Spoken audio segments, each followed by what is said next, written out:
એક દિવસ એક સસલું આવ્યું. વાઘ બોલ્યો, અરે બેટા સસલા, મને આંખે દેખાતું નથી. પાણી પીવા જવું છે, મને લઈ જા. જેવું સસલું નજીક આવ્યું, આ બધું લાલીએ પોતાની આંખે જોયું. હવે લાલીએ વાઘને પાઠ શીખવવાનો પ્લાન બનાવ્યો. તેને આખા જંગલના પ્રાણીઓને ભેગા કર્યા અને સચ્ચાઈ કહી. બધાને યોજના સમજાવી.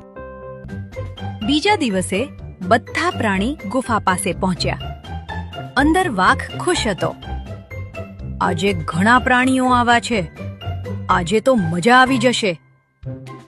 પર ગુફાના દરવાજા પર બધા પ્રાણીઓએ મોટો પથ્થર ટેકાવી રાખ્યો હતો. જેમ જ વાઘ ઝપાટો મારીને બહાર આવવા દોડ્યો.